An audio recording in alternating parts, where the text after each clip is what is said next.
रात काली हो मगर रात फिर भी रात है प्रभु की कृपा कहीं तो आखिर प्रात है। तू जो घिरते तिमिर से घबरा गया सहम गया, रात काली बीतते महका हुआ प्रभात है।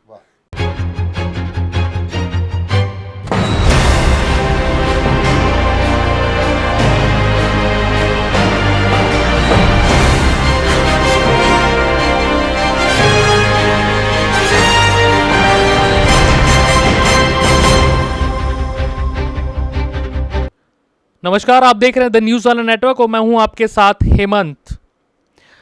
कविताओं ने आपके जीवन में आपको जीवन को बदला होगा, प्रभावित किया होगा और समाज में भी अनेक परिवर्तन लाई हैं किताबें। तो हम एक किताब के बारे में आज बातचीत करेंगे और उनके लेखक से भी बातचीत करेंगे कि कौन सी घटना है या कौन सी वो घटनाएं रही हैं उनके जीवन में जिससे प्रभावित होकर उन्होंने एक किताब लिखी। तो उस किताब की मैं कुछ पंक्तियां आपके सामने रखता हूं और उस किताब का नाम मैं आपको बताता हूं। आकाश अनंत, जिस क्षण को हम जी रहे हैं इस क्षण हो सकता है वह जीवन का अंतिम क्षण। मान जान यानी कि मान और जान लिया जाए, यदि इसे हम जाएं तो हो जाएगी कुहासे में स्पष्ट दिशाएं अनंत। यानी अगर इसे हम लोग मान लें और जान लें तो दिशाएं अनंत हो जाएंगी। इस किताब का नाम है प्यासा देखता हूं और उसके लेखक हमारे साथ मौजूद हैं डॉक्टर सम्राट सुधा जी। बहुत बहुत स्वागत डॉक्टर साहब आपका। और हमारे साथ उत्तराखंड माध्यमिक शिक्षक संघ के प्रदेश अध्यक्ष डॉक्टर अनिल शर्मा जी मौजूद हैं। उनसे भी हम लोग सवाल लेंगे इस किताब के बारे में और उन्होंने भी बहुत सारी किताबें लिखी हैं। पहले भी बातचीत हुई है लेकिन आज इस किताब के बारे में हम विशेषकर बातचीत करेंगे। लेकिन सबसे पहले जो लेखक हैं उनसे बातचीत करते हैं। क्या लगता है सर आपको, क्यों आपने ये किताब लिखी प्यासा देखता हूँ? प्यास देखता हूँ, माफ कीजिएगा, प्यास देखता हूँ। हेमंत जी, प्यास देखता हूँ जो है वो मेरी 91 कविताओं का एक संग्रह है और ये पिछले 4 दशकों में जो मैंने लिखी कविताएं, तो उनमें से जो मुझे लगा कि अब उम्र के इस उसमें 51वें वर्ष में मुझे देनी चाहिए वो मैं इस संग्रह में लेके आया हूँ। तो उसकी में से एक रचना है जो इस संग्रह में 51 नंबर पर है, प्यास देखता हूँ शीर्षक से ही, उसी से इसका शीर्षक लिया गया है प्यास। अच्छा, मैं इसमें कविताएं देख रहा हूँ कि काफ़ी कविताएं लिखी गई हैं और वो सब एक बहुत अलग अलग तरीके की कविताएं हैं और एक अलग अलग बिंदुओं को छूती हैं। तो इतने सारे अलग अलग बिंदुओं को कैसे आपने छुआ और कौन सी घटनाएं इसमें लिखी है, मैं वो जानना चाहता हूँ एक्चुअल में। और कौन कौन से पॉइंट हैं जो समाज में परिवर्तन लाते हैं, एक्चुअल में मैं वो जानना चाहता हूँ। पहले तो मुझे बड़ी खुशी है कि आप, और शायद आप पहले व्यक्ति हैं जिन्होंने इतने कम समय में देख के ये भी भापा है कि इसमें सारी ही कविताएं अलग अलग विषयों पे हैं। 91 कविताएं हैं और वो सब अलग विषयों पे हैं। तो ये किसी कवि के लिए, किसी के द्वारा, और वो भी एक जो है मीडिया के एक व्यक्ति के द्वारा ये कहा जाना, तो मेरे लिए वो बड़ी खुशी की बात है। तो पहले तो मैं आपको धन्यवाद देना चाहता हूँ। दूसरी बात ये है कि इसमें जो ये कविताएं, इनका पूरा, जैसे मैंने बताया, इनकी जो समयावधि है वो 40 वर्ष की है। 40 वर्षों में जो कविताएं मैंने रची उनमें से भी फिर मैंने ही खुद चयनित की कि भाई जो है 91 कविताएं आनी चाहिए। तो उसका जो अभिप्राय रहा इस संग्रह को, जो मुझे महसूस हुआ कि अब ये आना चाहिए, जितनी भी हमारे चारों तरफ की स्थितियां हैं वो सब स्थितियों में को हम हर व्यक्ति पकड़ रहा है लेकिन उसके पास उसका कोई समाधान नहीं है।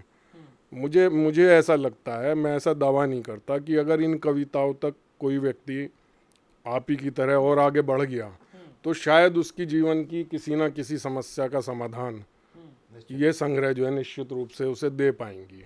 किसी भी आयु वर्ग का हो, चाहे वो श्रृंगारिक समस्या हो, चाहे वो राष्ट्रीयता से जुड़ी हो, चाहे उसके अन्य जीवन के पक्षों से जुड़ी हो, कोई कविता जरूर उसे समाधान देगी, ऐसा मेरा विश्वास है। लेकिन मैं जब पढ़ता हूँ इसमें जो मैंने कविताएं सुनी हैं, बहुत आसान आसान लेखकों की मैंने कविताएं सुनी हैं, इसको समझ पाना, इसको जान पाना बहुत कठिन हो जाता है, क्योंकि इसमें शब्द ऐसे प्रयोग किए गए हैं जो आज के जो पीढ़ी के लोग हैं, जैसे हम लोग पढ़े हैं, तो वो बहुत कठिन है उनके लिए। किस तरीके से आप आसान भाषा में लिखें, क्योंकि इसमें तो बहुत डिफिकल्ट है, ये आप नहीं क्या सोचते एज लेखक होने के तौर पे? असल में भाषा का चयन कोई भी लेखक स्वयं कर ही नहीं सकता। वो जिस भाषा में सोचने का आदी है और जिस भाषा तक वो चला गया है, उससे नीचे वो अपनी भाषा को स्वयं बना के नहीं लिख सकता। तो ये जो आपने प्रश्न उठाया, ये भी साहित्य में लगभग 50-60 वर्ष पुराना प्रश्न है कि जो पाठक है उसको भी उस शब्द तक जाना चाहिए, चाहे वो शब्दकोश के माध्यम से जाए। हमेशा लेखक से ये उम्मीद की जाती है कि वो पाठक के लिए जो बोधगम्य हो, मतलब उस तक जा सके पाठक, ऐसी रचना में कविता लिखे वो। अगर कविता की बात है, तो अगर कविता लिखने के लिए लेखक कवि भाषा का चयन करने लगा, तो वो कविता क्या होगी? वो सृजित कविता नहीं होगी, वो कविता निर्मित कविता होगी। और जहाँ वो निर्मित कविता हो जाएगी, वो काव्य का रस आप उससे चूक जाएंगे। और निर्माण का अंतर। जी डॉक्टर साहब कुछ कह रहे हैं जी, मैं एक बार जान लूँ जी। डॉक्टर साहब ने जो बताया अभी कि सृजना और निर्माण दोनों में अंतर है। सृजन जो है वो हृदय से होता है, और निर्माण उसके लिए आप एक एक शब्द को संजोते हैं, छंद बनाते हैं, जोड़ तोड़ करते हैं, तुकबंदी करते हैं, तब जाकर के फिर वो लगता है कि वो दूसरे के लिए, दूसरा समझेगा नहीं समझेगा, इसका भी हमको सोचना पड़ता है। तो वो डॉक्टर साहब ने इससे कहा कि वो निर्माण होता है। सृजना जब होती है तो उसमें आप कुछ उसमें चेंज नहीं कर सकते, परिवर्तन नहीं कर सकते। वो अंदर के भाव आते हैं, स्फुरित होते हैं और वो कागज़ पर उतर जाते हैं। डॉक्टर साहब एक और सवाल आपसे पूछना चाहूँगा। भाषा को लेकर बहुत सारी बातचीत हुई है कि भाई सरल भाषा का उपयोग किया जाए, लेकिन जो डिफ़िकल्ट भाषा में जो जिन लेखकों ने लिखा है उनको इतनी ज़्यादा पॉपुलैरिटी शायद नहीं मिली है, और मंचों पर भी हमने देखा है जो कवि सम्मेलन हुए हैं उनको ज़्यादा लोग सुन नहीं पाते, समझ नहीं पाते, और जो आसान भाषा में लिखते हैं ये एक थोड़ा सा डिफ़िकल्ट रहा है। तो इस बारे में आप क्या सोचते हैं? आपसे मैं सवाल लूँगा ये वाला, आप क्या सोचते हैं इस बारे में? देखिए हेमंत जी, जहाँ तक मंच की बात है, तो अब तो वहाँ तो कविता ही खत्म हो गई है। वहाँ तो चुटकुला आ गए हैं। चुटकुले वो अच्छे लगते हैं, लोग तालियां पीटते हैं, लोग हंसते हैं, केवल इतना सा उनका उद्देश्य रह गया है। लेकिन कविता की हत्या हो रही है इस तरह से करके। कविता निश्चित रूप से मैं समझता हूँ कि ठीक है, कई बार उसको समझने में थोड़ा सा एक बार पढ़ करके, दो बार पढ़ करके वो समझ में आए। जैसे आपने भी पुस्तक उनकी सम्राट जी की एक कविता पढ़ी, क्षण वाली। हो सकता है ये क्षण अंतिम क्षण हो जीवन का, लेकिन अगर इसको हम मान जाएं, इसको समझ जाएं, वास्तविकता क्या है, यदि हम अपने आप को धरातल पर उतार लें, तो उसके बाद कुहासे में भी आशा की किरण और अनंत तक हम देख सकते हैं। समाधान देखिए आप, समस्याएं हैं, वास्तविकता क्या है, लेकिन उसके बाद एक आशावादी दृष्टिकोण, कुहासे में भी आशा की किरण और अनंत तक हम उस पर चल सकते हैं। तो कितने ये सृजन है, और वास्तव में वो कविता संदेश देती है। कविता केवल हंसाने के लिए, कविता केवल मनोरंजन का साधन वो कविता नहीं होती। वो ठीक है, उसकी आवश्यकता कहीं है, उस मंच पर है जहाँ सामने लोग बैठे हैं और वहाँ उनको उस रूप में वाहिवा लेनी है। लेकिन जो कविता का निर्माण है, वो कभी न कभी ये सोचता है कि उसको कितने लोग पढ़ेंगे, कितने लोग समझेंगे। जब वो सृजना होती है तो वो हो जाती है। और मैं समझता हूँ कि जिनको पढ़ना चाहिए वो पढ़ते भी हैं और वो समझते भी हैं। डॉक्टर साहब मेरा सवाल होगा, ये सवाल तो बहुत शायद क्लियर हो गया होगा कि जो मंचों पर कविता हो रही है वो कविता नहीं, एक्चुअल में चुटकुले अभी हो रहे हैं और लोग उन्हीं को एंजॉय कर रहे हैं। तो कविता तो खत्म होती जा रही है, डॉक्टर साहब ने साफ तौर पर कहा। मैं ये जानना चाहता हूँ, प्यास देखता हूँ, ऐसी कौन सी घटना है जिसने आपको प्रभावित किया? और आपने ऑफ द रिकॉर्ड हमें बताया था कि ये कविता मैंने पहले लिखी थी और 89 नंबर पेज पे जो आपने लिखी है वो मैंने पढ़ी है, तो उसको शायद आप नहीं डलवाना चाह रहे थे, फिर आपने डाली, ऐसे कुछ आप बता रहे थे जी, वो हमें बताएं। संग्रह में जो 89वें नंबर पे जो कविता है आकाश अनंत, वो कविता मैंने बीए के दौर में लिखी थी, यानी 1990 के करीब। और जिसकी पंक्तियां उद्धृत आपने शुरू में की इस इंटरव्यू के, लेकिन वो कविता आकाश अनंत के साथ जो सबसे रिस्की पॉइंट था वो यही था जो आप अभी कह रहे थे कि जब हम काव्य संग्रह का अपना समापन कर रहे हैं तो संग्रह तो हर किसी भी पाठक के हाथ में जा सकता है, और उस पाठक को वहाँ उस ऊंचाई से लेकर के जो आगे के जो गीत हैं जो उसके हृदय के ज़्यादा करीब हैं, वहाँ तक भी पहुँचाना मेरा उद्देश्य रहा। बाद के एकदम अंतिम गीत की 2 पंक्तियां हैं कि पीड़ा में छुपा हो पीड़ा का उपचार। उस एक गीत की पंक्ति है ये, अंतिम गीत की के अंतिम अनुच्छेद की ये पंक्तियां हैं, पीड़ा में छुपा हो पीड़ा का उपचार। तो अगर वहाँ तक पाठक जो है पहुँचता है, आकाश अनंत से वहाँ तक आता है, क्योंकि आप तमाम फिलोसफियाँ पढ़ने के बाद किसी भी पाठक का पहला प्रश्न ये है कि क्या ये फिलॉसफी मेरे जीवन में कोई परिवर्तन ला सकती है। और मैं समझता हूँ कि जो पाठक आकाश अनंत से होके अंतिम कविता की इन पंक्तियों तक पहुँचेगा कि पीड़ा में ही छिपा हो पीड़ा का उपचार, यहाँ तक पहुँच गया, तो निश्चित रूप से उसकी व्यक्तिक यानी इंडिविजुअल जो प्रॉब्लम्स हैं प्लस जो सोशल प्रॉब्लम है, सामाजिक प्रॉब्लम है, उसमें उसे कोई ना कोई एक दिशा मिलेगी, कोई ना कोई समाधान मिलेगा। समाधान मिल जाएगा, ये साफ तौर पर डॉक्टर सम्राट सुधा जी कह रहे हैं। अच्छा डॉक्टर साहब, एक कविता आपकी न्यूज़पेपर में छपी थी आप बहुत समय पहले, वो मैं नाम मिस कर रहा हूँ, अगर उसे आप बता दें हमें, और वो क्या किस्सा था जो बहुत सराही गई थी, जो आप नहीं भेजते थे लेकिन आपने भेजी उस समय? जी। असल में ये हुआ कि पिछले वर्ष एक सृजन ऑस्ट्रेलिया एक संस्था है जो विश्व के करीब 15 देशों में हिंदी के प्रचार प्रसार के लिए कार्यरत है, उसके कुछ सदस्य भारत में भी हैं।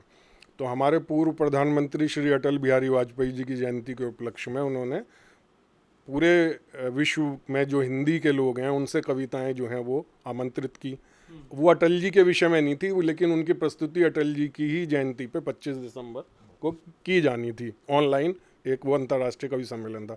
तो पिछले वर्ष मुझे ये लगा, मैं 50 वर्ष की आयु का था, उन्होंने मुझे भी भेजा कि भाई आप जो है इस प्रतियोगिता में भाग लीजिए और अगर आपकी चयनित हुई तो आपको मौका मिलेगा।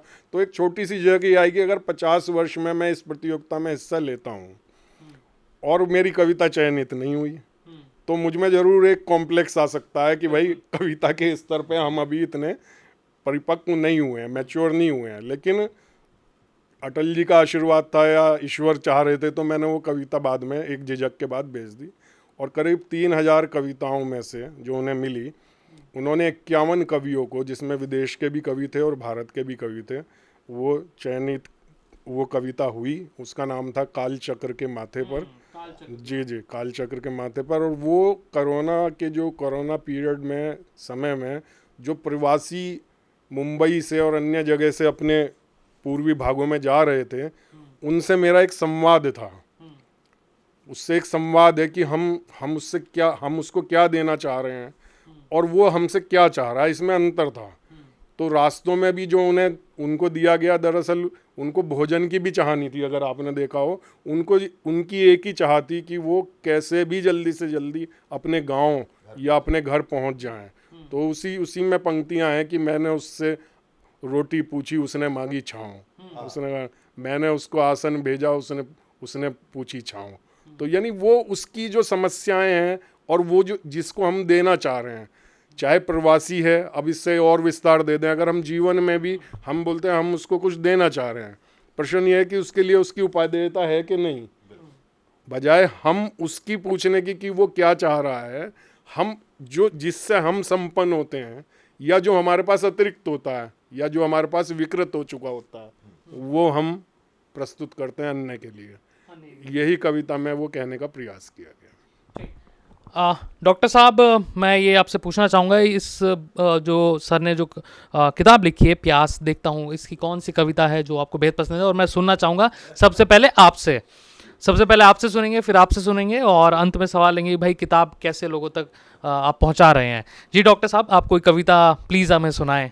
हेमंत जी, मैं डॉक्टर सम्राट सुधा जी की जो कविता में अक्सर मंच पर भी, और जब हम कभी व्यक्तिगत बैठते हैं ना, अक्सर व्यक्तिगत बैठते हैं, एक गोष्ठी होती छोटी सी, तब भी बार बार हम आग्रह करते हैं सम्राट जी से उसको सुनाने का, तो उसको मैं सुनाऊंगा। लेकिन मैं कहना चाहता हूँ, इस पुस्तक की 91 इन रचनाओं को आप पढ़ें तो वास्तव में इतना रहस्यवादी दृष्टिकोण, और जैसा आप पहले भी ये बात आई जो आपने कविता पढ़ी, साहित्य केवल समाज का दर्पण ही नहीं होता, अर्पण भी होता है। होता क्या है, कुछ ऐसे साहित्यकार इस देश के अंदर हैं, समाज में जितनी विकृति है उसको ला करके परोस देते हैं। वही केवल साहित्य नहीं होता। ठीक है, ये कहा गया कि साहित्य समाज का दर्पण है, लेकिन दर्पण में भी क्या क्या चीज़ दिखनी चाहिए क्या क्या चीज़ दिखनी चाहिए, क्या नहीं दिखनी चाहिए, ये निर्धारण भी साहित्यकार को करना चाहिए। लेकिन साहित्यकार कई बार नहीं कर रहा है। उसके क्या रिजल्ट्स होंगे, क्या परिणाम होंगे, उसको भी नहीं सोचता है। लेकिन सम्राट जी की जो कविताएं हैं वो दर्पण के साथ साथ अर्पण भी है। समाज को अर्पण हम क्या करना चाहिए, समाज को दिशा देने के लिए हमको क्या करना चाहिए, ये इसमें लिखा है। ये अद्भुत व्यक्ति है। आप देखिए कि कितना व्यक्तिगत रूप से कभी बैठ कर के बात करेंगे, जीवन में संघर्ष भी है, जहाँ काम करते हैं वहाँ पर भी संघर्ष है, लेकिन उन सारे संघर्षों के बीच में एक ऐसी कोमल एक सोच, और ऐसी सोच की उसमें जो कहा गया कि प्यास देखता हूँ। अब आप प्यास के क्या मायने लगाएंगे, प्यास भी बहुत, उसके बहुत सारे मायने, बहुत सारे अर्थ हो सकते हैं। हर व्यक्ति के लिए अलग अलग प्यास है। एक मजदूर मजदूरी करने जाता है, शाम को उसको 500 का नोट मिल जाए, उसकी प्यास केवल वो है। एक भूखे के लिए उसकी भोजन, उसकी प्यास है। जो एक धन दौलत वाला और बड़ा कोई ऐसा कोई व्यक्ति है, उसके लिए प्यास तो कोई मायने कुछ और हो सकते हैं। मैं सवाल डालता हूँ, राजनीतिक व्यक्ति के लिए क्या प्यास हो सकती है? उसके लिए विधायक बनना, सांसद बनना, ये सब चीज़ें उसकी प्यास हो सकती है, उसकी महत्वाकांक्षा हो सकती है, और उसके लिए वो लगता है काम करता है। तो खैर, लेकिन सम्राट जी ने अपनी सारी विषम परिस्थितियों के बावजूद भी, यहाँ मैं उसका जिक्र नहीं करना चाहूँगा, लेकिन बहुत सारी विषम परिस्थितियाँ भी रही, लेकिन साहित्यकार किस तरह से बिल्कुल चट्टान की तरह से अडिग रहते हुए, वहाँ का संघर्ष भी है, बाहर वो संघर्ष करके आता है, फिर कलम उठाता है और फिर वो उन पंक्तियों को उतार देता है कि जो हृदय को छूते हैं, दिल को छूती हैं। अब आप देखिए, मैं जो मुझको बहुत अच्छी कविता लगती है, मैं उसको तेरे आंगन का विस्तार फिर कभी देखूंगा, अभी रोकती मुझको तेरे द्वार रंगोली। रंगोली स्वागत करती है, लेकिन आप हेमंत जी आप पहुंचिए वहां तक कि रंगोली रोक रही है, अभी रोकती, क्या परिस्थिति होंगी, क्या चीजें होंगी। अभी रोकती मुझको तेरे द्वार रंगोली, बंधनवारों में ऐसे महका स्नेह तुम्हारा, जैसे माथे पर महके कुमकुम रोली। श्रृंगार भी है, कुछ और भी है, समझिएगा। श्रृंगार कभी अतिक्रमण कर जब वत्सल में ढल जाता है, तपता सूरज जैसे कोई सहसा मध्यम हो जाता है। सूरज जो जिसके अंदर ऊर्जा है, तेज है, गर्मी है, लेकिन कभी कभी अगर वो भी मध्यम लगने लगे, वो श्रृंगार अतिक्रमण मतलब एक सीमा पार करके, एक पत्नी को भी अगर पति कहेगी और बेटे क्या हाल है, वो क्या संबंध है, लेकिन वो वात्सल्य है, और वात्सल्य का श्रृंगार से तो कितना रहस्यवादी और कितना क्या सोच है, आप उसके दर्शन करिएगा। तब खार पथिक, खार कांटे, तब खार पथिक को पुष्प लगे, जब याद आए माँ की बोली, तेरे आंगन का विस्तार फिर कभी देखूंगा, अभी रोकती मुझको तेरे द्वार रंगोली। बहुत बढ़िया। तेरे द्वार रंगोली स्वागत का प्रतीक है, लेकिन रंगोली यहाँ पे रोक रही है। जी दर्शकों, आपने सुना, और हम अब डॉक्टर सम्राट सुधा जी से चाहेंगे कि आप भी एक पैराग्राफ एटलीस्ट हमें सुनाएं और बताएं हमारे दर्शकों वो बिल्कुल सीधी सरल रचना है इसमें, उसकी कुछ पंक्तियां मैं सुना रहा हूँ। गा के सुनाऊंगा या ऐसे सुना? नहीं, फील के साथ सुनाइए। मैं अब इंटरव्यू चल रहा, फील, दर्शकों को मजा आना चाहिए एकदम। आप देखिएगा कि उसमें बहुत छोटी छोटे और सरल शब्दों से मैंने कहाँ तक जाने की कोशिश की है। ये प्रयास जो है, रात काली हो मगर रात फिर भी रात है प्रभु की कृपा, कहीं तो आखिर प्रात है, तू जो घिरते तिमिर से घबरा गया सहम गया, रात काली बीतते महका हुआ प्रभात है। इसका जो अगला अनुच्छेद है, बहुत सरल शब्द हैं और आप पहुंच जाएंगे और सभी पहुंच जाएंगे जो दर्शक भी हैं। ऊंचा कितना ही गगन में पाखी उड़े मगर उसे अपना नन्हा नीड़ तो धरा पे गढ़ना होता है। ध्यान चाहूँगा, एक गोदी का सफ़र अपने पाँव से गुज़र, अंत में फिर भी मगर चार कांधों पे पूरा होता है, चार कांधों पे पूरा होता है। तो हमने हर गुत्थी कहा सुलझ गई, सुलझ गई, जिंदगी है क्या मगर ये राज फिर भी राज है, कहीं तो आखिर प्रात है।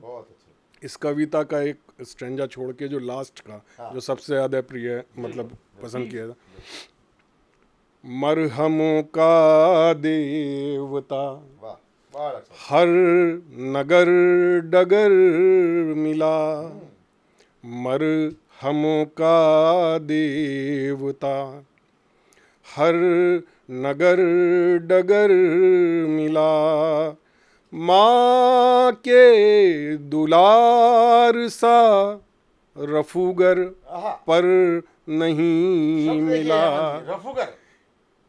माँ के दुलार सा रफूगर पर नहीं मिला, एक जुलाहा ढाई आखर कह के पंडित हो गया, एक ज्ञानी उम्र भर प्यार ढूंढता फिरा, तो मर घटों पर कह रही जिंदगी में कुछ नहीं, और इंसान सोचता है ये भी कोई बात है, कहीं तो आखिर प्रात है। बहुत बहुत एक बार तालियां हो जाएं उनके लिए, और इधर भी लोग बैठे हैं सब जगह। जी, जो उन्होंने कही है सम्राट जी ने, जो उसमें रखा कि कितनी भी उड़ान हम भर लें, कविता का एक वो सार देखिएगा, कितनी उड़ान भर लें लेकिन वापस आना पड़ता है। और जो अपने आप को पृथ्वी पर रहते, जो लोग अपने आप को भगवान समझते हैं, वो भगवान नहीं है, वास्तव में उनको भी चार कांधों पर जाना है। लेकिन आज ऐसा लगता है कि जैसे दूसरे लोगों को वो पता नहीं तुच्छ समझते हैं, लेकिन जो सत्य है, प्रकृति का जो सत्य है, ईश्वर का जो सत्य है, उससे सबको दो चार होना पड़ेगा, आज नहीं तो कल। कविता ये संदेश देती है। बिल्कुल ठीक बात है भाई, जितनी भी उड़ान आप भर लीजिए लेकिन वापस आपको ज़मीन पर ही आना है और चार कंधों पर ही जाना है।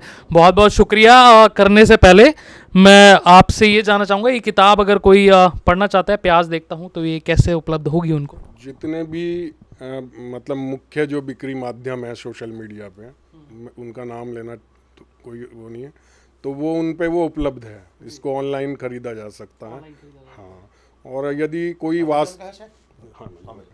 और यदि कोई वास्तव में गंभीर पाठक है, बहुत गंभीर पाठक है, तो उसको मैं ये निःशुल्क भी उपलब्ध करा सकता हूँ। हम तो लेके ही जाएंगे निःशुल्क। जी जी, आपको तो मैं भेंट कर चुका हूँ। मना अगर किसी को ये लगता है कि उसके जीवन में ये किताब कुछ आपसे पढ़ के, भैया को मैंने दी, डॉक्टर अनिल शर्मा जी को, किसी से भी पढ़ के उसे ये लगता है कि नहीं उनके पास तो है ही, लेकिन ये मेरे पास भी होनी चाहिए, और कोई भी क्रय की उसे कोई परेशानी है परचेज की, तो वो मेरे से संपर्क कर लेगा, तो मैं उसको जो है उसको निःशुल्क दूंगा। डॉक्टर ने माध्यम बता दिया है कि किस तरीके से आप किताब परचेज कर सकते हैं। ऑनलाइन प्लेटफॉर्म्स हैं, उन पर अवेलेबल है, और अगर कोई परचेज नहीं कर पा रहा है तो डॉक्टर साहब से प्लीज़ आप कांटेक्ट कीजिए। और असिस्टेंट प्रोफेसर आप BSM में अभी हैं और रुड़की में ही आप रहते हैं, तो डॉक्टर साहब से आप कनेक्ट कर सकते हैं। फ़ोन नंबर हम आपको दे देंगे। हाँ, डॉक्टर अनिल शर्मा जी से हम फ़ोन नंबर दे देंगे, तो आप कनेक्ट कर सकते हैं डॉक्टर अनिल शर्मा जी से और किताब आपको मिल जाएगी। किताब अच्छी है, पढ़नी चाहिए। मैंने पूरी नहीं पढ़ी है, लेकिन कुछ कुछ कविताएं अभी देखी हैं डॉक्टर साहब से जब मैं मिला, लेकिन लगता है अलग अलग बिंदुओं को देखकर उनको देखकर बनाई गई है और प्रभाव शायद डाल रही है सोसाइटी पर भी। अगर ये वीडियो आप फेसबुक पेज पर देख रहे हैं, प्लीज़ फॉलो कीजिए हमारे पेज को, शेयर कीजिए इस वीडियो को, और यूट्यूब चैनल पर देख रहे हैं तो चैनल को प्लीज़ सब्सक्राइब कीजिए। कैमरे पर हमारे साथी शिवम है, बने रहिए द न्यूज़ वाला नेटवर्क के साथ। बहुत बहुत शुक्रिया आप सभी लोगों का।